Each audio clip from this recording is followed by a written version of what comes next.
tenzende tungamirwe mukati mezviedzo mananda andibata ndimwino dombo ndiwike ndimwimbo tungamirwe tenzende tungamirwe semana onyaradzwa unganyaradzwe nyanza mananda anomunzwa kana matinyarara emwete tenzi wenyanza tenzinde tungamirwe apo ndasvika nyanza mananda ondishisa andichienda zororo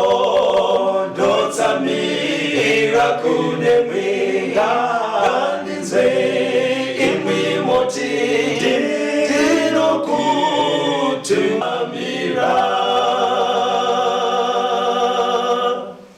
Kwaziwai vateereri, tinomuchingamidzai kuchirongwa The Second Coming of Christ chamunopiwa naPastor Gift Rhodzi vekuNorth Zimbabwe Conference of the Seventh-day Adventist Church pamwe chete naPastor Caston Betera vekuEast Zimbabwe Conference of the Seventh-day Adventist Church. Mustudio nhasi tina Proclaim Rhodzi ndiye ari kutiisira musign language. Mufundisi kwasai vateereri. Vateereri tinokuchingamidzai kuchirongwa. Tinoda kutenda nhasi hurukuro yedu yatiinayo ine musoro wenyaya unoti iwo nzvimbo tsvene yekudenga nevatema vemuAfrica. Mauya kuAfrica. Tega timbotsoka muAfrica. Tiri kutaura zvenzvimbo tsvene nebasa riri kubatwa kudenga. Yes. Tinoda kuti tinzwewo kuti Bhaibheri rinoti vatema vemuAfrica varimo here munyaya idzi. Chidzidzo chenyu mufundisi handize kuti muchachifambisa sei, hachisi chekuda kungonyengetedza here vanhu. Unoda muchida kungonyengetedza vanhu kakuti vanhu vangonzwa kufara kuti tirimo munyaya dzacho. Aiwa, zvakanaka unoziva kana muchidzidza ka. Mupote muchiti pfungwa yauya ka. Muitsvage kuti muBhaibheri irimo here. Saka toda kuona kuti iro Bhaibheri rine parinombotaurawo here kuti vanhu vatema vakabva nekupi. But pamutaura vatema muchasviko here kuno kuZimbabwe kunana Museya mwanana Samaita. Nekuti wakamboona kuti kana tikasangana isu vabinga tiye tingotaura zvekwamutasa chete. Vamwenyi vakasanganawo vanenge vachitaurawo zvevaremba nevekwasahe ndozvavanenge vachitaura. Vana Musiyamwa vakasangana vanotaura zvekwanyashanu nyika yavo yeuhera. Saka toda kunzwa kuti Bhaibheri rinoti vanhu ivava zvakambofamba sei. Handiti mazvoona. Nekuti Bhaibheri kana tichiriverenga mufundisi rinotiisira pachena kuti munhu wokutanga kusikwa ndiAdhamu. Ndiye muna Genesis ka. Ndiye munhu akatanga kusikwa. Handiti mazvoona. Saka zvakanaka kuti tizive kuti kuzobva kuna Adhamu ko vaira moyo vakanozobuda nepapi. Zvakatikosherawo izvozvo. Saka hatipinde muchidzidzo. Titange nekunoverenga vateereri kuna Genesis chapter 5.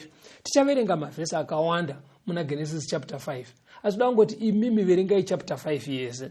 Saka tichaverengerwa verse 1 kusvika pa4, toverenga verse 6, verse 9, verse 12, verse 15, verse 18, verse 21, verse 25, verse 28 na 29 ne verse 32. Genesis chapter 5 verse 1 to 4. Ndeyiyi bhuku yemarudzi aAdhamu. Musi waakasika munhu, Mwari wakamuita nemufananidzo waMwari.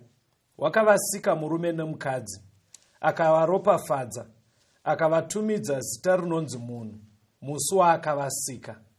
Adhamu akagara makore ane 130, akabereka mwanakomana wakafanana naye. Wakamutodza, akamutumidza zita rinonzi Seti. Mazuva aAdhamu shure kwekuberekwa kwaSeti akanga ari makore ane 700. Akabereka vanakomana nevanasikana. Verse 6. Tisataenda paverse 6 vateereri. Pane chimwe chinhu pane mumwe mubvunzo unogara uchibvunzwa mufundisi nevateereri.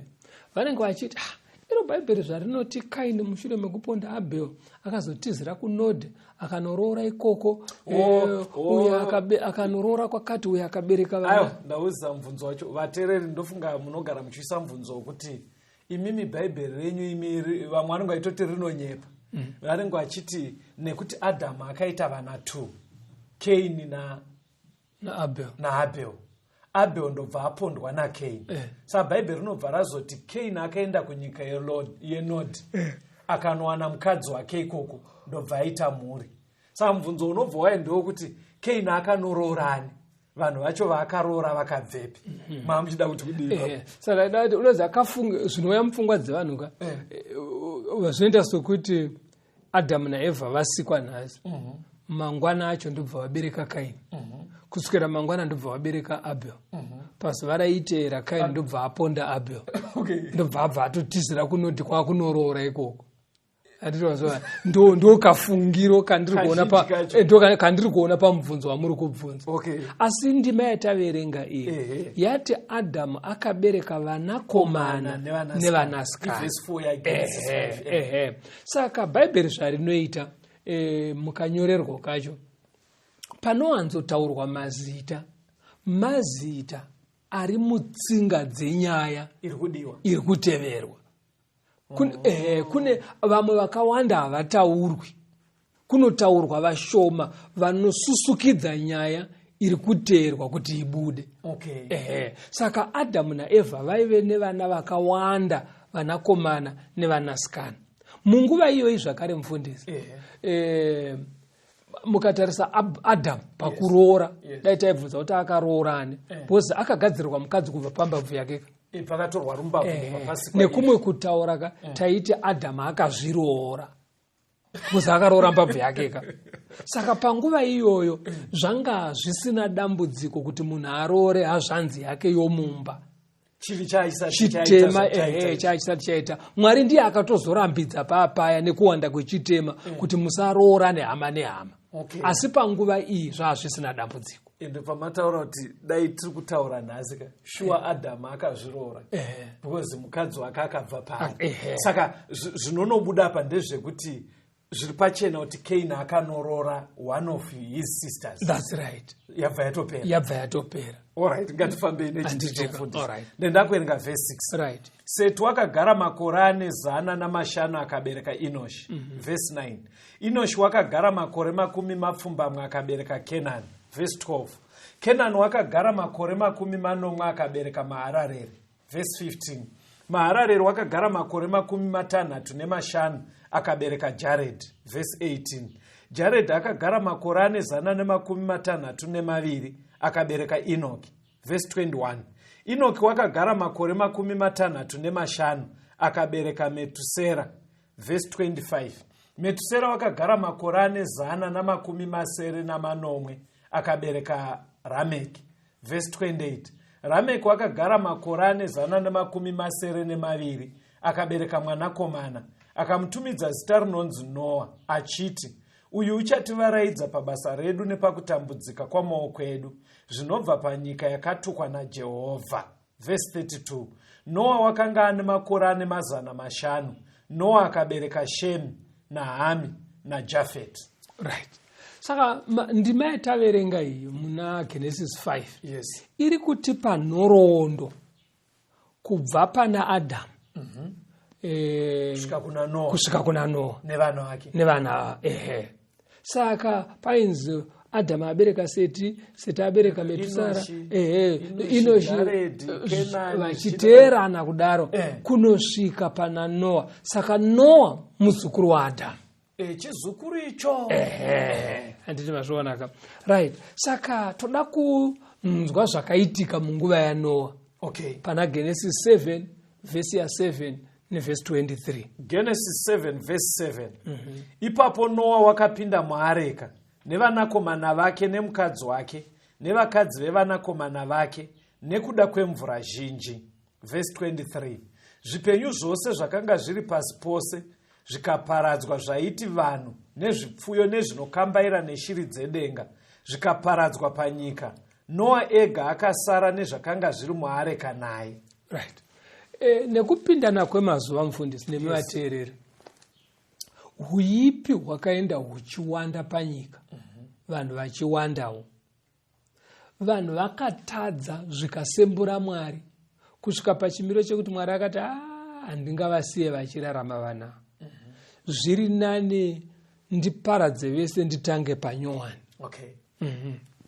Ndo pakarongwa pfungwa yemurove wemvura nekuparadza vanhu nemvura, areka ichibva yavakwa.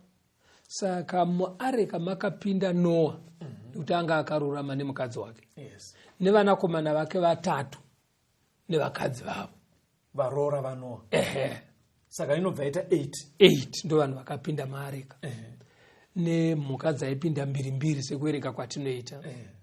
Mvura ndobva yanaya kunyudza nyika yese nemakomo nemiti mirefu kusvikira vanhu vese vafa. Kwaungosara 8 ava chete. Right. Saka hakusi kutanga panyowani here kwaiva kwakuita Mwari? Kutotanga panyowani ikoko nekuti vanhu havanga vamusembura. Toona kuti chero kuvataurira havasi kunzwa, saka bheta kungovabisa tombotanga nevanoteerera. Patinechiti Mwari ane rudo, ndiMwari werudo apa. Rudo Mwari vane rudo mufundisi. Asi nemivateereri but pane nguva yaanozotsamwa. Kuza unofunga kuti kana aine rudo haaparadzi. Aiyo ane rudo zveshuwa, asi pane nguva yaanotsamwa. Ende kana atsamwa Mwari, hasha dzake hadzipombodzeke. Saka ndo zvaakaita panguva. Handei pana Genesis 10 tiverenge vhesi ya1 nevhesi 32. Genesis 10 vhesi ya1. Ndiwo marudzi evanakomana vaNoa naShemu naHamu naJafeti. Ivo vakaberekerwa vana shure kwemvura zhinji. Vhesi 32. Ndidzo mhuri dzevanakomana vaNoa nedzimba dzavo nendudzi dzavo, kwavari kwakabva ndudzi dzose dzakapararira shure kwemvura zhinji. Saka mushure memurove vana Noa nevana vake vabuda mungarawa. Kuri kunzi vana ava vakazotanga kubereka ndobva vakupararira. Saka hanzi ndudzi dzese dziri panyika nhasi dzakabva muvana 3 ivava vaiti Shemu komana mukuru, aiterwa naJafeti, kuchiuya Hamu. Ndo vakabereka vana vakazadza vakapararira pasi rese mushure meflood. Right. Saka munoverenga kuna Genesis chapter 10 vateereri, muiverenge chapter yacho yese. Hatiendei kuna Genesis 11 verse 1 nevhesi ya6 kuenda pa8. Genesis 11 verse 1. Nyika yose yakanga ine rurimi rumwe nekutaura kumwe. Verse 6. Jehovha akati, tarirai vanhu ava ndivamwe, vane rurimi rumwe vose. Zvino ndizvo zvootanga kuita. Zvino hakuchine chinhu chavangada kuita chavangadziviswa. Handei tiburuke tindopesanisa rurimi rwavo ipapo, kuti varege kunzwana kana votaurirana. Jehovha akavaparadzira ipapo, vakapararira pasi yose, vakarega kuvaka guta ravo. Saka chimwe chiri kubuda panapa vateereri ndechekuti kubva pana Adhamu kunosvika pana Noa, nekuzoburuka pavazukuru vaNoa, vana vaShemu, vaJafeti naHamu, hanzi kwaingotaurwa mutauro mumwe chete. Ndeupi pastor? Bhaibheri harina kutitaurira kuti ndeupi, asi rinongoti vanhu vese vaive nelangweji imwe chete. Kana tasvika kudenga tichanojekerwa nazvo kuti nderupi but chakakosha izvo nokuziva kuti vanhu vaingotaura one language. Saka pfungwa yaMwari yanga yakadaizvo, vanhu vaifanira kuberekana vopararira kuzadza nyika yese. Saka vanhu manje kana muchiverenga pana Genesis 11 vakati ngatirege kupararira zvataurwa naMwari, uyai tigare muguta tozvivakira guta.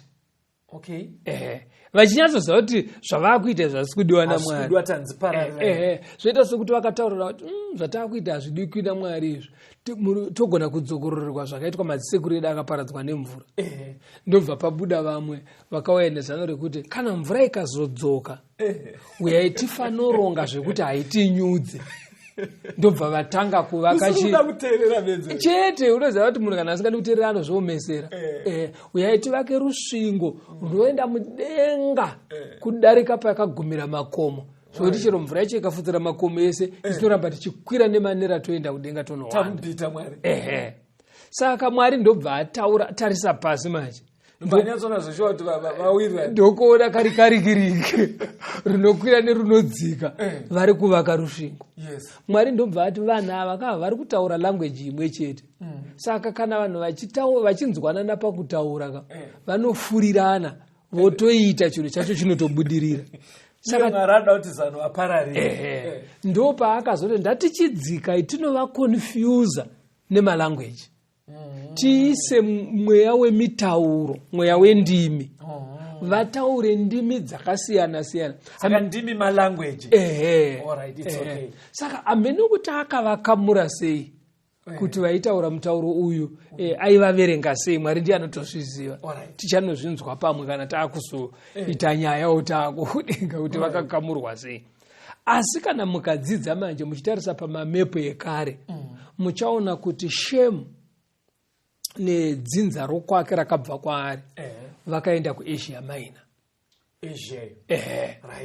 Then Jafet nemadzinza akabva kwaari vakaendawo kuEurope. Hamu chikomana chidiki aive nevanakomana 4. Mudiki ainzi Kenani ndiye akanogara kuKenani kuPalestine. Iyo kwatinoti kuKenani. Kwatoti kuKenani. Pane mumwe futi aivepo. Anga aine vana 4. Saka vamwe 3 ava ndo vakagara muno muAfrica. Saiti Put, Mizraim naKushi. Tichauya tozvitarisa tambonzwa kambo. Tonyatsoona kuti uyu akaenda papo. Saka malanguages paakacreatwa naMwari akacreatwa ka1. Zvekuti hakuna language inogona kuva iri pamusoro peimwe. Zvakangoitwa ka1. Ndobva atongotanga malanguage. Zvekuzotiwo vanhu vanogona kunzwa vari pazasi nekuti hagone chirungu. Ifungwa bedzi muvanhu kuti vakauya vaine chirungu, vakauya nefuma, kana kuti vakauya vaine simba. Saka munhu ufunga kuti rurimi rwamai vake rwakaderera pane rumwe kana kuti rwakatukwa. Aiwa, mitauro yese yakangoitwa ka1 ende yakainzana. Pane pandiroda kuti muzoswotsanangura pamataura kupararira kwevana. Mirai timbonzwa kambo. Alright.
tinomuchingamidzai vateereri tichienderera mberi nehurukuro yedu nzvimbo tsvene yekudenga nevatema vemuafrica.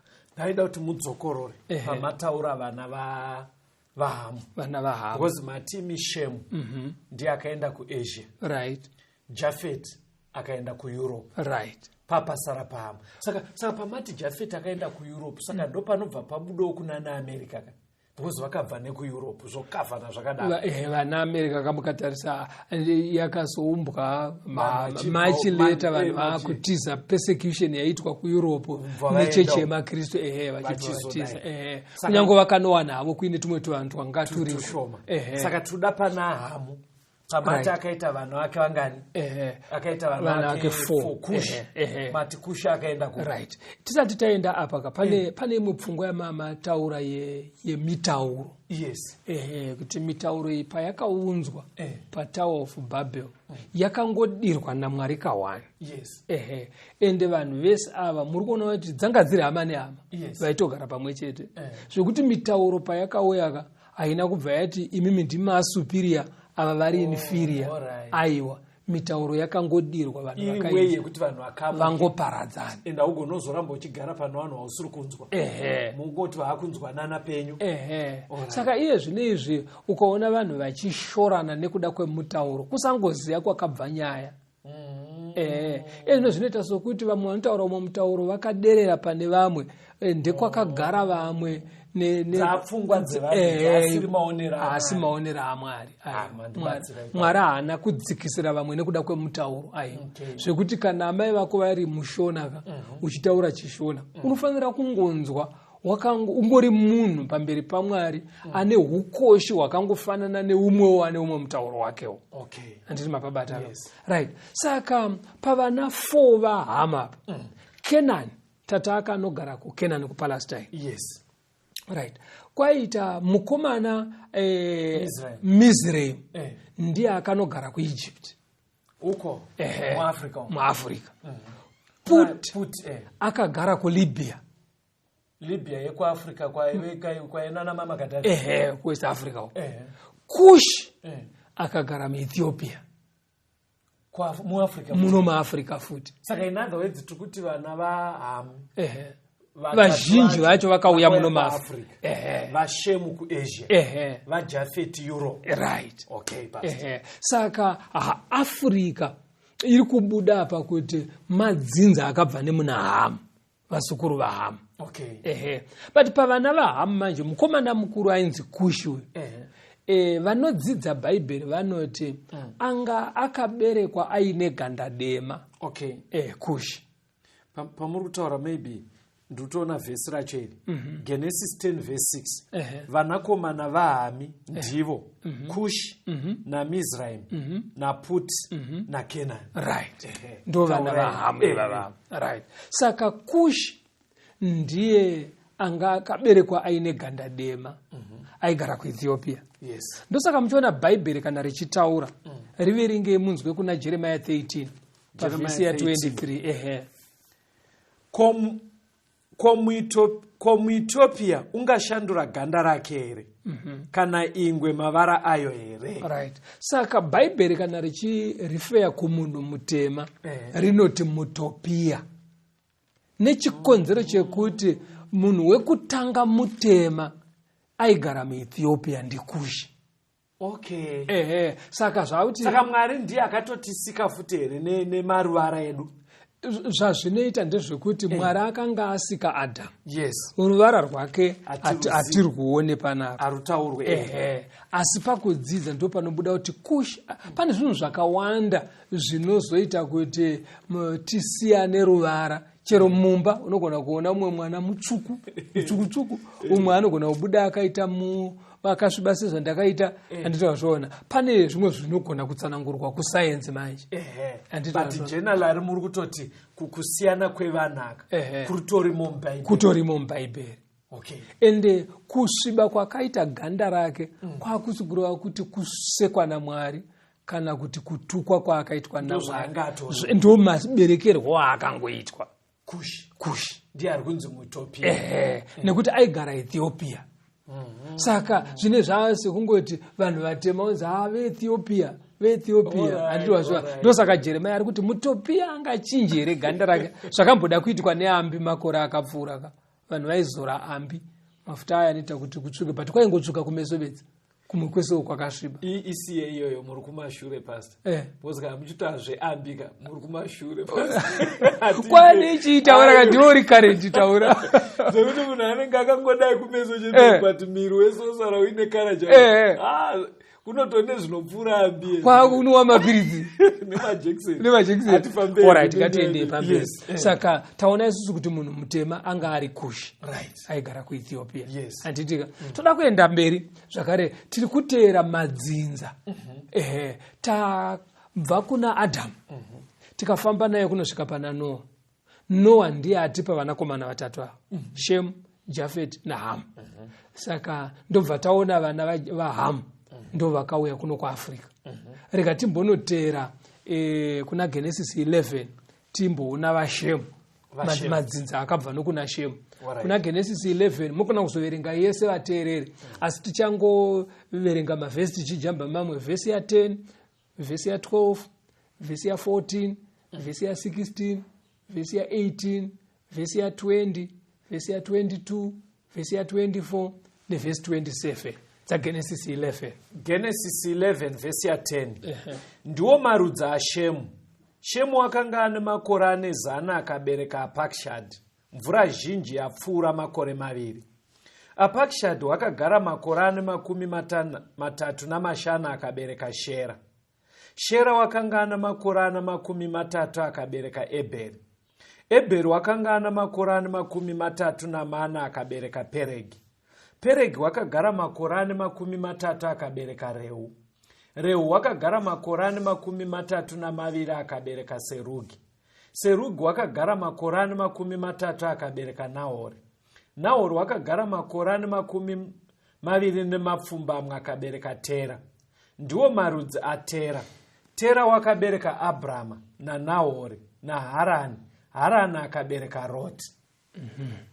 Saka pana apa taakutangira pana Shemu. Titangira pana Shemu tiri kutaurirwa vana vakabva kuna Shemu nevazukuru. Tinondosvika pana Abraham. Andi mapabatana. In other words muri kuti Abraham muzukuru wa Shemu. Shemu mwana wa Noah. Noah muzukuru wa Adam. Saka tinogona kudzika nenyaya yacho kubva pana Adam. Tonobuda muna Noah. Topinda muna Shemu.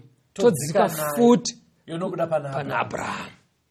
But tichibva kuna Adam tikabuda pana Noah. Tikapinda muna Ham. Inonotisvitsa kuna Kushi mutopia. Tichingodaro.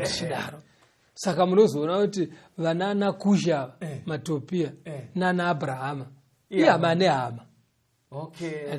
Sekuru ravo iwani lezo anditi wapaonaka. Saka handei pana Genesis 18 vhesi ya 18 na 19. Genesis 18 vhesi 18 na 19. Abrahamu zvaachava rudzi rukuru rune simba nendudzi dzose dzenyika dzicharopafadzwa maari.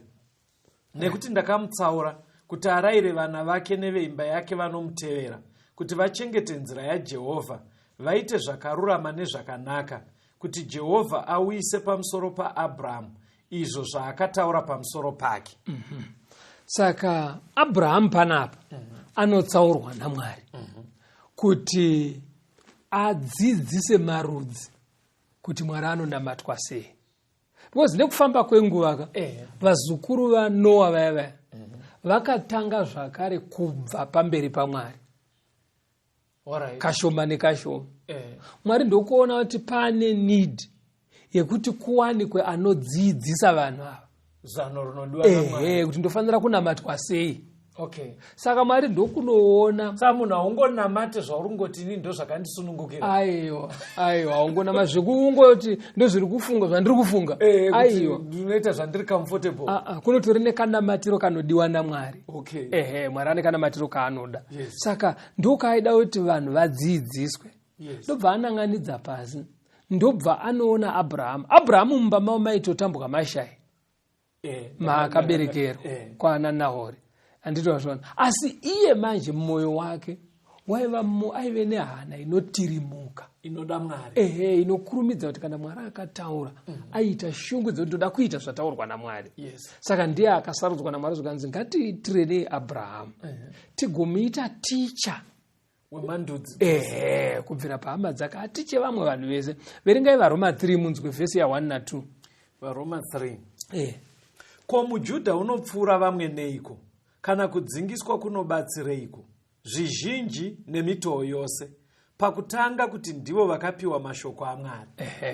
maJudha vazukuru vaAbhurahama, muchazviona patiri kudzika nehurukuru yedu. Atinozviona. Saka vari kunzi vanodarika dzimwe ndudzi pakuita sei? Vane special pakudii? Zvikanzi hapana chimbori special kunze kwekungoti ndo vakapiwa nyaya dzaMwari nemirayiro yaMwari, ndo vakaturirwa mashoko aMwari kuti vadzidzise dzimwe ndudzi. Saka muri kuti here pastor, ipapapa itori fact here, because yekutoti ndo vakapiwa kuti tizozivawo. Because pane pfungwa inoramba ichitenderera kuti hatingarambe tichiita zvananingi. Aiwa. Isusu tine kaitiro yetu Bhaibheri kutoti aiwa Mwari aida kuti ticha vanhu vese. Saka iye haisi nyaya yavo, inyaya yaMwari. Asi vari kunzi vatiche vamwe vanhu. Saka iwo ukazoti manje inyaya yako, iye atotumwa kukudzidzisa, paita mhosho manje. Ndakunzwa yawo. Handitika. Hande pana Genesis 16. Genesis 16. Verse 1 na 2 neverse 15. Verse 15. Verse 1 na 2. Zvino Sarai mukadzi waAbhuramu wakanga asingamuberekere vana. Iye wakanga aine murandakadzi muIgipita wainzi Hagari. Sarai akati kuna Abhuramu, tarira, Jehovha wandikonesa kubereka. Pinda hako kumurandakadzi wangu, zvimwe ndingawane vana naye. Abhuramu akateerera shoko raSarai. Verse 15. Hagari akaberekera Abhuramu mwanakomana. Abhuramu akamutumidza mwanakomana wake waakaberekerwa naHagari zita rinonzi Ishmaeri. Abhuramu aive nemukadzi ainzi Sara, but vakaita makore vasina mwana. Saka Abhuramu manje akaleka faith, akashaya kutenda kuti amirire mwana aizozvarwa naSara. Saka ndobva afanoenda kuna Haga, maid, muranda mudzimai aiva ashandira. Ndiye waakanotora kuita mukadzi wepiri, kwakuita mwana naye. Ndo pakazvarwa mukomana ainzi Ishmaeri. Saka Ishmaeri ndiye baba wemaArabhu. MaArabs. Saka maArabhu vana vaAbhurahamu. Vana vaAbhurahamu, vazukuru vaAbhurahamu ivavo, asi kuburikidza naIshmaeri. Mwana wakwamainini wokwaHaga. Inde pana Genesis 21 verse ya 3. Genesis 21 verse 3. Abhurahamu akatumidza mwanakomana wake waakaberekerwa naSarai zita rinonzi Isaka. Saka Sara manje nguva yaMwari yazokwana, akazozvara mwana. Atone makore 90. Ipapo imbomira. Nemuatereri, hatizive zvimwe zvinhu zvikukushungurudzai zvamunoda kuti Mwari akuitirei. Mirirai kuna Mwari. Musaite mashortcut. Kumirira kuna Mwari chaiko, ngatimirirei Mwari. Especially panyaya yevana iri kutotaurwai, ngatimirirei Mwari. Fambai pasi. Saka nguva yazokwana manje, Sara kwakutobata pamiri, ane makore 90. Ndobva abereka mwana mukomana. Ndiye akazotumidzwa kunzi Isaac. Saka Isaac mwana waAbhurahamu, Ishmaeri ari mwana waAbhurahamu. Vakasiyana kumadzimai. Rega tinzwe nekufamba kwenguva kubva kuna Isaac kuti kwakazoita sei pana Genesis 25 verse 25 na 26 vateereri. Genesis 25 verse 25 na 26. Wekutanga akabuda ari mutsvuku, muviri wose wakaita senguo ine mvere. Vakamutumidza zita rake Esau. Pashure munin'ina wake akabuda, ruoko rwake rwakabata chitsitsino chaEsau. Vakamutumidza zita rake Jakobho. Isaka wakanga ane makore 60 pakuberekwa kwavo. Saka Isaac akazorora Rebeka, ndokuberekerwa matwins, vakomana Esau na Jacob. Andizvazvona. Saka tiri kuteera nyaya yedu ka tabva kuna Shemu, tasvika pana Abraham. Abraham ndobva atipa Ishmaeri aita baba wemaArabs. Ndobva Abraham kuburikidza naSara atipa Isaac. Isaac ndiye aita matwins, Jacob na Esau. Rekatinde pana Genesis 32. Genesis 32 verse 27 na 28. Akati kwaari, zita rako ndianiko? Iye akati Jakobho. Akati zita rako harichazonzi Jakobho, asi Israeri, nekuti wakarwa navana naMwari nevanhu ukakunda. Right. Jakobho akudzoka kubva kwaRabhani. Yes. Pane usiku hwaarara achiita mutsimba nengirozi. Kunze kwakunoedza ngirozi inoti chirega ndiende. Iye akati aiwa, mutotanga mandikomborera. Ndobva abvunzwa kuti zita rako ndiweani? Zvikanzi Jacob. Ndini Jacob. Ndinozviona. Kunyeba kuya kwapera because paakabvunzwa nababa wake ndianiko akati ndini Esau. Achinyeba. Saka aive munyepi. But apa manje akutaura chokwadi manje. Ndobva anzi nengirozi. Because akambobvunzwa nababa wake auya nechikafu chake. Ndiwani akati ndini Esau. Saka paakubvunzwa ndiwani. Zvikanzi ndini Jacob. Akutaura chokwadi manje. Kudenga vakati no right mukomana chimupai zita rake chairi. Ndobva anzi kubva nhasi hauchazave Jacob wakunzi Israeri. Saka ndo panobva patinoti vaIsraeri. Patoti vaIsraeri, maJudha vaIsraeri, vana vaJacob. Vari vazukuru vani vaAbraham. Baba wavo ari Isaac. Handitozviona. Saka kubva kumaJudha vaIsraeri tinokwira muna Abrahama, toenda muna Shemu, toenda kuna Noa, todzokera kuna Adamu. Ini ndinyanyoda pevaEthiopia right. Chirega timbonzwa kambo tidzoke kumanje kuvaEthiopia. Pachikamu chinoteera vateereri tichiswenda kuvaEthiopia. Rabai muri pachirongwa vateereri.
Tino muchingamidza yavateereri tichienderera mberi nehurukuro yedu nzvimbo tsvene yekudenga nevateme vemuAfrica. Right, Pastor.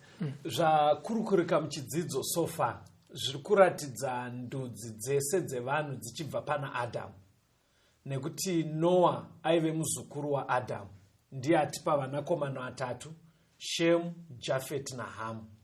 Kuna Shemu ndokwakabuda vanhu vakaenda nekuAsia. Kuna Jafeti vakaenda kuEurope. Kuna Hamu vazhinji vavo vakauya kuno kuAfrica.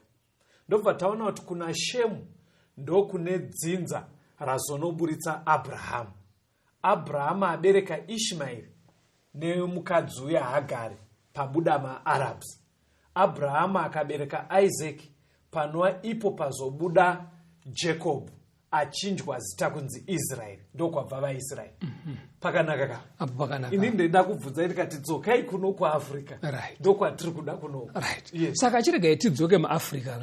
Asi takabata fungwa iyi yekuti kumba kwaShemu ndo kwakanosarudzwa Abrahamu azobereka vaIsraeri kuti vave maticha ekuticha dzimwe ndudzi kuti Mwari wekudenga anonamatwa sei. Saka toda kuona isusu kuti Africa yakambogara yaswederawo here kune zvekunamata Mwari wekudenga. Yakambowanawo here mukana aiwa yaiguwana sei kwanditi maticha aiva here ndichirega tinzwe manje kuti maticha akanga ari uko kuAsia Minor uko kuAfrica Mwari aiita seionayo zamatorora murubva maita muchiti Africa anondifungiza zvinotaurika munharaunda dzekuzwe kuti Africa ichitaurwa ivomira zvemunharaunda ndaverenga Genesis 46 verse 1 to 4 wozobva waverenga chapter 47 verse 6. Alright. Zvino Israeri wakabva nezvose zvaakanga anazvo akasvika Bheerishebha akabayira Mwari wababa vake Isaka zvibayiro. Mwari akataura naIsraeri nezviratidzo usiku akati, Jakobho, Jakobho. Iye akati, ndiri pano hangu. Akati, ndini Mwari, iye Mwari wababa wako. Usatya hako kuburukira Ijipita, nekuti ndichakuita rudzi rukuru ikoko. Ndichaburukira Ijipita newe, ndigokudzosazve zvirokwazvo. Josefu ndiye achatsika meso ako. Genesis 47 verse 6. Nyika yeIjipita iri pamberi pako, baba vako namai vako nevana vababa vako ngavagare panzvimbo yakaisonaka panyika ino, ngavagare panyika yeGosheni. Kana uchiziva kuti pakati pavo pane varume vakangwara, uvaite vatariri vemombe dzangu. Right. Chiri kuitika panapa. Jacob Israel uyawe nemhuri yake vauya kuEgypt. Paita nzara kuKenani. Yes. Saka vakudzinda Mwari sunungukai kuenda kuEgypt. Yes. Ende zvishuwa Faro akasvika vagashira. Zvakanaka. Chasaka vazogashirwa unoziva kuti chi Joseph akanga amboitirwa godo nemadzikoma atengeswa uya. Yes. kuEgypt. Raive zano raMwari kuti asvikoita vice president muEgypt. Mukuru chaiye. Yes. Because Farao andoti pane imwe nzvimbo hakuna munhu akangwara saJoseph muno. Yes. Ndiwo wakutonga kunouko kuEgypt. Yeah. Angori pamusoro pako ndini bedzi. Otherwise ita zvese. Imbofunga iwo kuti dai Farao akangomuka rimwe zuva ati ndoda kutsvaga vice wangu asi ndakunomutsvaga kuKenani. Ouya naJoseph ingaizingabudi. Unopandukirwa. Handiti wazvona. Saka zvaifanira kutoti Joseph auye mukutengeswa. Ombotengwa naPotifa, ombosunga oenda mujeri achipiripiwa. Zvokuti kusumuka kwake manje hakuna akazomuitira godo. Saka pane dzimwe nguva Mwari dzaanombotora maruto akadaro nevana vake zvake. Handiko kune nyaya yedu. Uchimboenda achigadzira metsi dzake kuti kana uzonosvikapo hapana mubvunzo uchaitika. Handiti wazvona. Saka azodaro manje iye agara manje ane makii ematura emuEgypt. Ndipo akati handingagare nemakii epadura vana baba vangu vachifa nemadzikoma angu. Ndipo pazouya. Vamwe vanoti akapuhwa makii ewe Eva paanawo haachadi kuona hama padhuze. Joseph akanodedza manje hama dzichibva dzauya kuti uyai. Saka vaIsraeri ndobva vauya ndobva vasvikonzi garai muGosheni. Ende vakauya vari vashoma kuma 60 something. Verenga pana Exodus 12 unzwe paverse 41. Exodus 12 verse 41. Pakupera kwemakore ane 430 nemusi iwoyo hondo dzose dzaJehovha dzakabuda munyika yeIjipita. Saka mushure memakore 430 varimo muEgypt vaIsraeri. Fungwa yadzoka manje yadzoka past. Ava ndo maticha auya kuAfrica nekuti zanzara kuKenani ndobva vasikogara 430 years. Vanga vakawanda sei? Vakauya vari kuma 60 something 70. Ndobva vazodzokera amamiliyoni. Samuri kuti here muAfrica maine mamiliyoni ematicha. Maive nematicha aya kaya akawanda kwemakore ese aya 400. Chifunga kuti mwana agere naticha anonetseka here pakuita homework. Aiwa unetseka. Handiti wazvona. Saka Africa aina kugara yakafuratirwa. Saka pamatondipindura kapasi kuti kudi bvunzo wongongoro kuti Africa kwedu kuno kuAfrica kuno. Right. Maticha zvare kuAsia. Saka Mwari aiti todiwo. Right. Andikuona kuti apa kapa pakatomboita 400 years. Tine maticha. Mwari aingonaisa mvura kuKenani vongogara ikoko. But aida maticha auye ambouyawo kuno kuAfrica. pajeka anditwazvo saka ndobva wadzokera. Tarisaone pana mabasa 8 tinombotarisa Africa nekunamata Mwari. Haikuna kubva maiti Africa muchidaro ingatati munonditondedza ingoti Africa bwezvikabva mati Africa uchatitaurira chaunotondedzwa pana mabasa 8 27 na 28 neverse 37 na 38. Alright, verse 27. Akasimuka akaenda. Zvino kwakanga kuine murume weEthiopia, muranda mukuru kwazvo waKandesi, mambokadzi weEthiopia, waichengeta pfuma yake yose, wakanga uya Jerusarema kuzonamata. Wakanga achidzoka agere mungoro yake, achirava muprofita Isaya. Filipo akati, kana uchitenda nemwoyo wako wose zvingaitwe.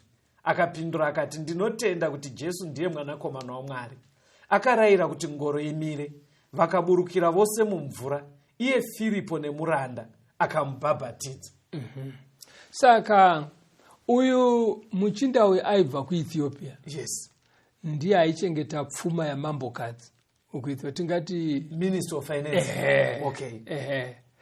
Anga achitobva kuJerusarema kunonamata. Okay. Zvichireva kuti uri kuona kuti kubva kuEthiopia kuenda kuJerusarema kunonamata. Saka kureva kuti vazukuru vaKushi vanga vaudzwa vaitoziva kuti Mwari anonamatwa ndiMwari wokudenga, Mwari wevaIsraeri. Ende kwazviri kunyatsoitwa nemazvo kuJerusarema. Ndokwaine headquarters dzekunamata. Saka aitoenda ikoko kumutambo wokunamata, kukembi meeting yaitwa gore negore. Aitoziva kuti ndokwakabva ikoko ndokwayakatangira. Okay. Ando pabata. Because Jerusalem hamusi muAfrica. Aiwa. Saka aitobva muAfrica. Oenda uko kwedho ofisi yekunamata.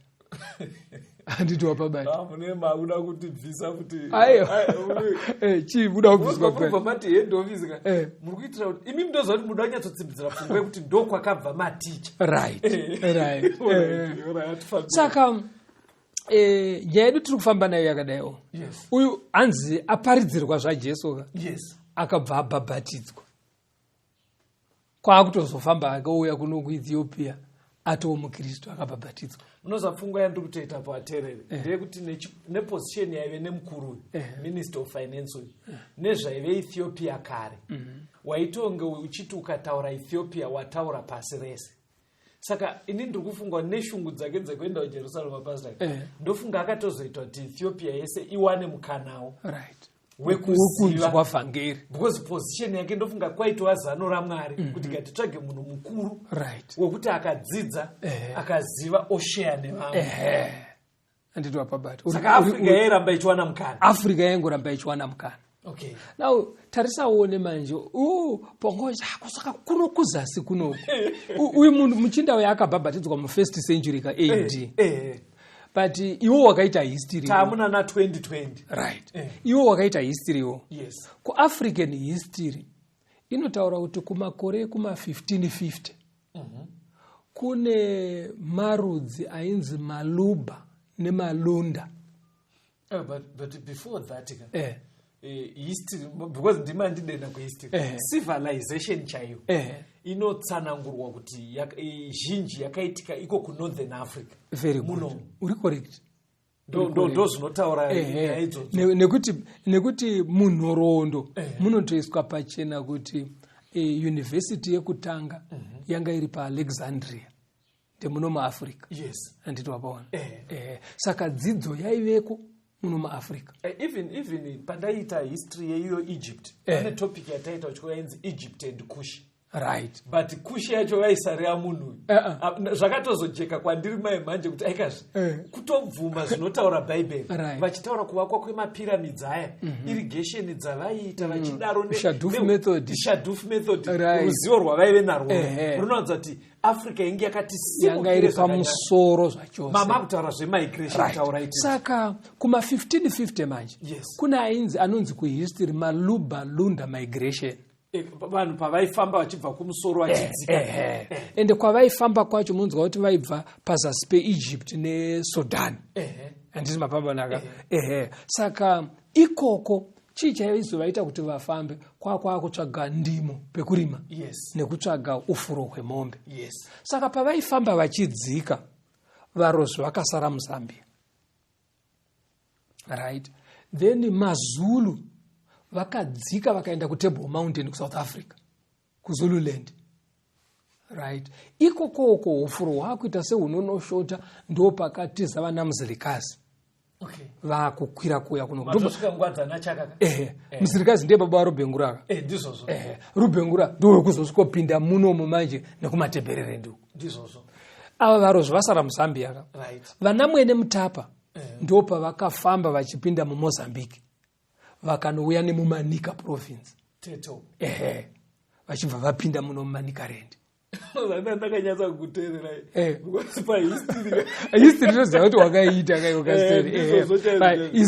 hatina kushona kana yakuzongotaura zvamuri kutsanangura izvi. Kwavaibva kuya kuSouthern Sudan kuya kuna Egypt vachiuya, pane vareshonara vanoti vakabva guruswa, vanenge vachira area iyoyeyo inana Rwanda, Sudan, Ethiopia, vanhu vachimigrate vachidzika kunoko. But ndizvozvo zviri kutaura mufundisi kuti vanhu vakachitekeshera vachimuvha. Chiri kutaura mufundisi nyaya yevateereri, toda kuti tione kuti Africa mukuzara kwayo iripo pazano raMwari, ndizoka. Vanhu vachidzika vavataura varozvi, avo vachipinda nekutete Manika, vana Munu Mutapa, kuTable Mountain yaCape Town kuSouth Africa, ndokwa vakanopinda nako anachaka kuchizoyana muzilikazi kusvika naLobengula vapinda nekuMatebeleland. Famba iti ndinomufundisi. Right. Saka kufamba kwavakaita kumusoro kwavakabva uko kunana Egypt, ndo kwakabvawo vana Moses nevaIsraeri vachienda kuKenani. Ava vachidzika Moses achitungamira vaIsraeri vachienda kuenda kuKenani. Saka hazvishamise manje kuti pavakabva kumusoro ukoka vakabva vaine knowledge yaMwari kuti anonamatwa sei. Ngatitongoti ndizvo. Handiti wazvonaka. Aungoti uchisimuka panzvimbo ubva tokanganwa pongo. Ayo. Unodzika neinformation. Ndosaka uchiona manje kune vakadzika kuno zasi. Kune vanonzi the black Jews of the Southern Africa. Ndo vamwenyi ka. Saka vamwenyi chavanoitirwa kunzi black Jews unoziva kuti chi? Itsika yecircumcision yekuchecheudza iya. Vamwenyi havana kuisiya. Iyo yakatichwa Abrahamu naMwari iya. Handiti wazvonaka. Vakadzika vakabata patsika iyoyo. Unoona kuti chavakazosvika kunoku vainacho icircumcision chete. Dzimwe dzidziso vakasiya. Saka vanhu pavaidzika kuuya kunokoka, pane zvinhu 2 zvakasiyiwa. Because pavakasvika chimwe chekutanga vakasiya kunamata kwaMwari wemuBhaibheri anova musiki. Saka Mwari wemuBhaibheri ndiye musiki, ndiye wedu tese. Ndiye wedu tese. Right. Nokutanga kunamata zvimwari zvakasiyana siyana nekunyanya kuspecialize kunamata midzimu. Chimwe chavakasiya futi civilization. Education vakaisiya mazitateguru edu ekunosasi. Education yakatozouya yoitwa reintroduce nemamissionary. But taive nayo yaive yedu zvekuti Africa ndo yaifanira kutobira mhiri kunodzidzisa vana vaJafeti nekunodzidzisa vazukuru vaShemu. Saka pastor pindura mvunzo ndikuona nguva dzedu dzafamba. Kana dai taida kutaura pachokwadi, chatinoti chivanhu chedu chii? Isusu chatinoti chivanhu chedu ezvezvo takura zvemidzimu ndoziva. But nekudzidzisa kwamaita chaifana kuva chivanhu chedu chii? Kunamatwa kwaMwari uye nekungwara kwedzidzo nedevelopment. Because irrigation yatakudzidziswa nevaIsraeri yakatangira muno muAfrica. Ndisi taifanira kutonoticha dzimwe ndudzi maskiri esa handiti wazvona nekunamata Mwari. Asi manje chinonakidza manje unoziva kuti zvakazarurwa 7 pavhesi ya9. Zvakazarurwa 7 verse 9. Shure kwaizvozvo ndakatarira ndikaona vazhinji vasingagoni kuerengwa nemunhu, vakabva kundudzi dzose nemarudzi nevanhu nendimi, vamire pamberi pechigaro choushe nepamberi pegwayana, vakapfeka nguo chena, vakabata michindwe mumaoko avo. Verse 13. Right, kamira henyu ipapo. Yes.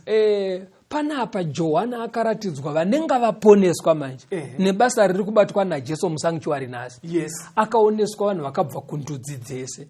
Kana zvichinzi ndudzi dzese ka kureva kuti vazukuru vaJafeti varipo, vazukuru vaShemu varipo, vazukuru vaHamu Africa nanaKushi Africa tiripo futi.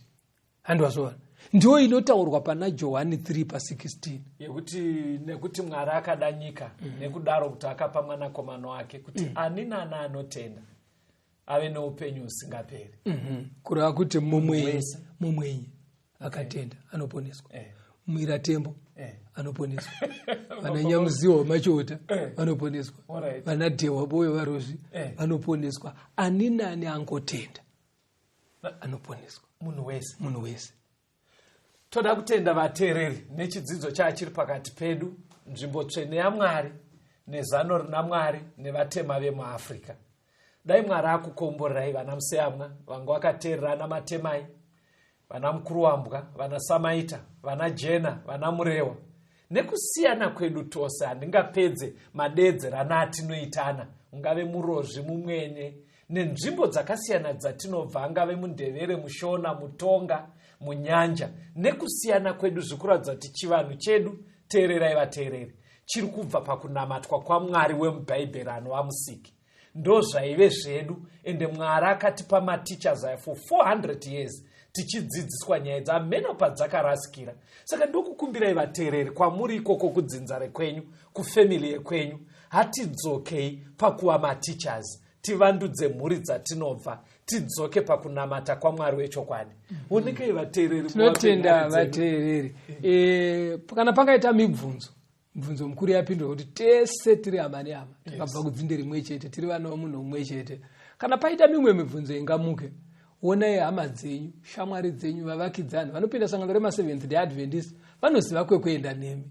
Kana izvozvo zvichikunonokerai, tibatei panhare 0775 460 175 0775 460 175 kana kuti 0716 452 086 0716 452 086. Mwari vave nemi, tisangane muchikamu chinoteera. Tenzende tungamirwe mukati mezviedzo mananda andibata ndimwino dombo ndiwigende ndimwimo tungamirwe tenzende tungamirwe semana onyaradzwa zenyanza mananda anomunzwa kanama atinyarara emwete tenzi wenyanza tenzi tungamire apo ndasvika nyanza mananda vondishisa andichienda zororo ndotsamira kune mwenga andinzwe